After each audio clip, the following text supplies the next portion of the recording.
अस्सलामुअलैकुम नाजरीन। अल्लाह ताला से ये उम्मीद करता हूँ कि अल्लाह ताला ने आपको जहाँ पर भी रखा होगा अपने हिफ्ज़ो अमान में रखा होगा। नाजरीन, सबसे पहले मैं आप सबका शुक्रगुजार हूँ कि मैं जितना भी मसरूफ़ हूँ, मैं आप लोगों को बता चुका हूँ, व्हाट्सएप पे मैसेजेस में आपको रिप्लाई कर चुका हूँ कि इस वक्त जो है मैं कंस्ट्रक्शन करवा रहा हूँ। मैं आप सबसे मादरत ख़्वाह हूँ कि आपको इंतज़ार करना पड़ा, और आप लोग जिस तरह से मेरे साथ प्यार करते हैं, जितनी खूबसूरत बातें और मैसेजेस भेजते हैं, मेरा दिल करता है कि मैं डेली आपके साथ कोई ना कोई रब्ता या इसका कोई ना कोई तरीक़ाकार जो है ना वो अपनाऊँ। लेकिन इस वक्त मेरे लिए बहुत ज़्यादा इम्पॉसिबल है, मैं नहीं कर सकता हूँ मसरूफ़ियत की वजह से। और मैं आपको मज़े की बात ये बताता हूँ, अब दिल पे हाथ रख के ये कहिएगा, कोई भी शख्स ये चाहता है इस दुनिया के अंदर कि वो ज़िंदगी के अंदर जो है बदसकूनी हो या बदहाली हो या परेशानी या मसाइब जो है उसको घेर के रखें। हर बंदा इनसे आज़ादी चाहता है। ज़ाहिर है कि मैं एक आज़ाद शहरी हूँ और मेरा भी हक़ बनता है कि मैं अपनी और अपनी औलाद के लिए जो है वो जो मैं एक मस्बत सोच के साथ लोगों की तरह अपने इलाके को छोड़ूं और किसी नई जगह पे जाकर जो है ना किसी पोर्श एरिया में रहाइश को जो है इख्तियार कर लूँ। इतने जोगा मैं हूँ, अल्लाह ताला ने मुझे इस काबिल किया हुआ है कि मैं जहाँ पे लाहौर के जिस इलाके में चाहूँ मैं जगह ले सकता हूँ, घर ले सकता हूँ बना बनाया। लेकिन मैंने जो है ना पिछले दिनों मेरे साथ मसाइल कुछ इस तरह के हुए हैं कि कोई भी शख्स होगा ना तो वो लाकानूनियत के ख़िलाफ़ जो है ना या वो ज़ेर हो जाएगा या वो कम अज़ कम जो है ना अपना एरिया या मुल्क या जो जगह है वो छोड़ देगा। मैंने फ़ैसला ये किया कि मैं हमेशा ही बिल्कुल राइट वे पे जो है लड़ता आया हूँ और मैं कभी भी हार नहीं मानता हूँ। मैं अल्लाह के हुक्म से जो है आखिरी सांस तक, आखिरी गेंद तक, जैसे खान साहब कहते हैं, मैं भी लड़ने वाला बंदा हूँ। तो मैंने अपना जो घर है ना, जो मेरा जहाँ पे कम अज़ कम मैं ये कह सकता हूँ, हालांकि पैदा मैं इस घर में नहीं हुआ, पैदा मैं राजगढ़ में हुआ था, लेकिन मैं चूँकि 78 या ग़ालिबन 77 में हम यहाँ पे आ गए थे, तो मैं जो है ना मैंने ये फ़ैसला किया मैं अपने इस इलाके को नहीं छोड़ूंगा। आपको पता है कि लोग जो यूट्यूब पे जो नए जो लोग आए हैं उनकी ख्वाहिश होती है अगर अच्छे लोगों के या उन लोगों के जिनके अपने व्यूज़ या लोग उनको देखते हैं उनके इंटरव्यूज़ करें। तो मैं इन लोगों को जो है ना, मैं नहीं चाहता हूँ कल को मैं दुनिया में हूँ या ना हूँ तो ये लोग आगे मेरा वो घर दिखाएं शाहिद चौधरी यहाँ पर रहता था। तो मैंने इस रवायत को चेंज किया और मैंने अपनी उसी जगह को जो है ना, बल्कि मैं आपको बताता हूँ कि मैंने अपने वालिद साहब को जो है ना बड़ा मैंने उनको बहुत कुछ ज़िंदगी में किया हुआ है ना, मुझे पता है कि मैं उनके सामने सुरखरू हूँ।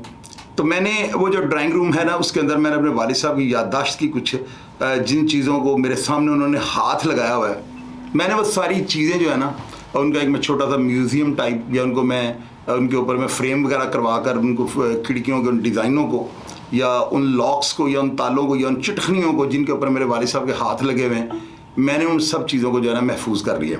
मैंने अपने उस घर को तैयार करना शुरू किया है, उसको मैंने इतना खुदवाया, उसकी तह तक मैं गया हूँ। आप यकीन करें कि उसके अंदर से इतनी वो जो है ना ईंट और तांबे की तरह खड़कने वाली ईंट जो है ना, टन टन की आवाज़ें उनमें से आती हैं ना ईंटों में से, जब उनको आपस में हम खटखटाते हैं तो वो लोग कह रहे हैं कि ये गोल्ड निकल रहा है ना। चले वो मेरी किस्मत, अल्हम्दुलिल्लाह मुझे सीमेंट बजरी या कुछ इस तरह का लाना पड़ेगा सामान, बाकी मेरे पास मटीरियल इतना ज़्यादा है कि उसके 5 फ्लोर इजीली खड़े हो सकते हैं। अब नाज़रीन आप ये देखें कि मैंने वो जगह क्यों नहीं छोड़ी। मैं मेरे छोटे भाई हैं सरफराज, उन्होंने अपनी पहले रिहाइश नीचे रखी हुई थी। वो जगह चूँकि मेरा ड्राइंग रूम है, वहाँ पे लोग मुझे मिलने आए, ये वही ड्राइंग रूम था जहाँ पे मैं रिहा होके आया हूँ। और वो जाना और मेरा भाई हामिद फिल्म देख रहे थे राम जाने। मुझे आज भी उस ड्राइंग रूम में एंटर होते हुए यही सीन याद आता है कि मैंने नई ज़िंदगी का आगाज़ जब मैं मैच्योर हो चुका था और जेल मुल्तान से रिहा हुआ था, तो मैं किस तरह से और किस हालात में मैं जो है ना अपने इस ड्राइंग रूम में दाखिल हुआ था। तो मेरा दिल नहीं किया उसको छोड़ने को ना। इसी ड्राइंग रूम में मुझे आज बैठे हुए मैंने उसको काफ़ी सारा तैयार कर लिया अभी वो तैयारी के मराहल में। तो मुझे याद है कि फ़याज़ साहब इंस्पेक्टर जो थे, इनको एक बंदे ने मेरे ड्राइंग रूम में बैठे हुए, इन्होंने वो बंदा अभी अंदर एंटर होता है और वो उनको कहता है फ़याज़ साहब को, बेटा तुम मजाक के हो। तो फ़याज़ साहब ने बड़े खुद गर्जाना और बड़े दबंग तरीके से उसको ये कहा था, बेटा तेरा तू कुत्ते का बेटा है, तो ये शर्म नहीं आती कि तुम मेरे से 2-4 साल बड़ा होगे तो मुझे ये कह रहे हो कि बेटे ये रंगबाजी किया तुमने, और कहाँ के रहायशी हो। उसने कहा मैं अनारकली का। उसने कहा तुम्हारे अंदर अंदरून शहर की जो है ना ये झलक है और इस तरह की लैंग्वेज इस्तेमाल नहीं करते, पहले मेरी उम्र पूछो, 2-4 साल के फ़र्क से तुम मेरे बाप नहीं बन सकते। तो वो मुझे बैठे हुए वो सीन भी याद आ गया। इस तरह के हज़ारों वाक़यात हैं। क्योंकि मैं आपके साथ राब्ते में रहना चाहता हूँ, मैं कोई ऐसी प्लांटेड स्टोरियाँ या लोगों के कहने पे जो है कि जी मेरे चचा की स्टोरी कर दें, मेरे चचा बड़े दबंग थे उन्होंने ऐसे कर दिया, मेरे पास ना तो इतना टाइम है कि मैं लोगों की स्टोरियों के पीछे जाके मैं वेरीफाई करूँ। हाँ ये होता है, अगर कुछ किरदार ऐसे जिनको मैंने आज उनके नाम तो सुने हुए ना यार, बेशक उनकी स्टोरी सारी मुझे नहीं पता, लेकिन मैंने उन किरदारों के नाम सुने हैं और उनके बारे में कुछ ना कुछ मैं जानता हूँ। फिर उनके मैं कांटेक्ट करके वो जो है उस चीज़ का, उस स्टोरी का जो है वो असल और नकल में चेक कर लेता हूँ। तस्वीरें ज़ाहिर है मैं उन्हीं अफराद से, उन्हीं फैमिली से, उन्हीं दुश्मनदार लोगों से लेता हूँ। तस्वीरें नेट पे ये मौजूद नहीं होती जो तस्वीरें मैं बैकग्राउंड पे लगवाता हूँ।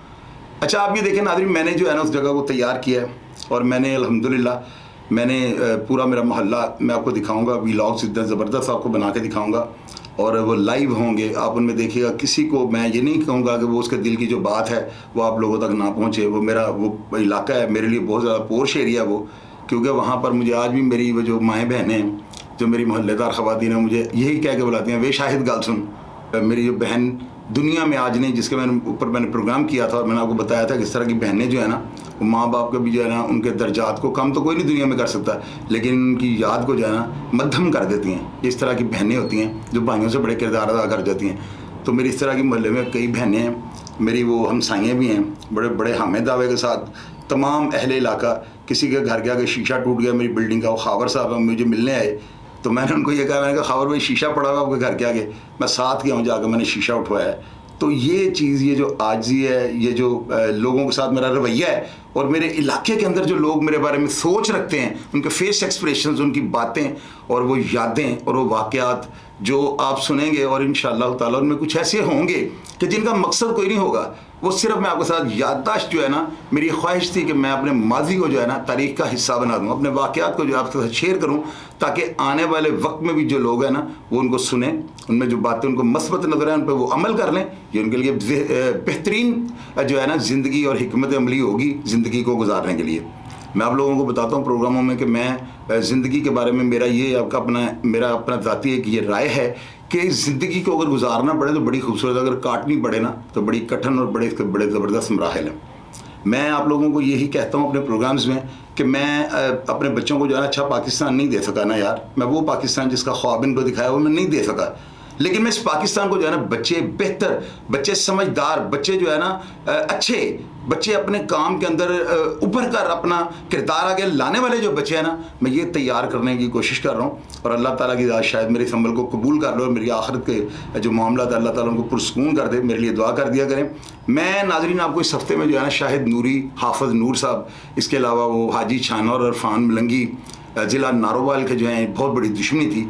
पिछले दिनों उनकी यूट्यूब पे एक वीडियो वायरल हुई, उसमें ये देखा जा सकता है कि ये लोग ये बताते हैं, मैंने जिन लोगों से कंफर्म किया कि वीडियो वाकई उन्हीं लोगों की है, तो उसमें बता रहे हैं कि उन भाइयों के आपस में फायरिंग हुई है, जायदाद का तनाज़ा चल रहा है। हाजी छाना और इरफान मलंगी के जो एक उसका बेटा और बेटी हैं, तो वो उनके हिस्से कुछ आया नहीं आया, भाइयों की गोली चली, क्या वो चली या नहीं चली, या अगर चली है तो उसके बाद उसके क्या नताइज सामने आए। और इसके बारे में अगर आप लोग कुछ आगाही रखते हो तो कमेंट बॉक्स में ज़रूर आइएगा, क्योंकि हाजी एहसान और इरफान मलंगी से मैं मिल चुका हूँ, मैंने आपको प्रोग्राम में बताया है। और मैं बड़ा ऐसे प्रोग्राम्स को बड़ा मैच्योर तरीके से करने की कोशिश करता हूँ कि कोई भी वर्टिकल ग्रामेटिकल किसी तरह की मिस्टेक ना हो, आप लोगों तक मैं वो बात ना पहुंचा सकूं जो मुझे पहुंचानी चाहिए। मैं अनारकी फैला दिया मेरी बात से कोई जो है ना इंतशार का उज़र पैदा हो जाए, इन चीज़ों से मैं जो है ना बड़ा इज्तनाब करना चाहता हूं। मेरी रहनुमाई कीजिएगा इस प्रोग्राम के लिए, और इसी तरह बड़े बड़े प्रोग्राम्स आपको दिखाऊंगा। कैंप जेल के अंदर एक अमीर खान न्याजी हेड वार्डन थे, एक हवालदार से ऊपर का ये दर्जा होता है, उनके क्या कारनामे थे जेलों के अंदर, उन्होंने क्या क्या ऐसे इकदाम कर दिए जो शायद आज के सुपरिटेंडेंट भी ना कर सकें। आज खुद से उनके फैसले सब अच्छे के बाद गिनतियों का रद्दोबदल और इतनी दिलेरी और दबंग ड्यूटी मैंने अपनी लाइफ के अंदर जेल के किसी मुलाजम, कांस्टेबल या वार्डन या असिस्टेंट या डिप्टी या सुपरिटेंडेंट को करते नहीं देखा जितनी अमीर खान न्याजी करता था। तो क्या करता था ये सब भी आपको बताऊंगा, और इस तरह के दबंग प्रोग्राम, और साथ ही आपको जो है ना आइंदा में इंशाल्लाह ताला अगली किस्त में या उससे अगली किस्त में कोई बताऊंगा। पिछले दिनों मेरे साथ एक वाक़या हुआ और उसकी मेरे दोस्तों ने बड़ी मजम्मत की। मुझे दोस्तों ने कहा कि जी ठीक है, ऐसे ज़िंदगी में मामला उतार चढ़ाव आते रहते हैं, लेकिन चौधरी साहब आप जो फैसला करेंगे वो बेहतर करेंगे। तो मैंने बेहतर फैसला किया। वो क्या हुआ था और मैंने फैसला क्या किया, और जो मेरे मामला पुलिस के साथ जो चल रहे थे उनमें आखिरकार अब तक हुआ क्या है, आप लोग ये जानना चाहते हैं, मुझे पता है। और मैं इंशाअल्लाह ताला आपको एक एक चीज़ और एक एक बात से आपको आगाह करूंगा ताकि आप अपना और अपने बच्चों का मुस्तकबिल जाने इसको रोशन बना सकें। मेरा प्रोग्राम देखिए, अगर आपको पसंद है कमेंट बॉक्स में अपनी राय से आगाह कीजिएगा। अपना ख्याल रखिएगा जी। पाकिस्तान जिंदाबाद।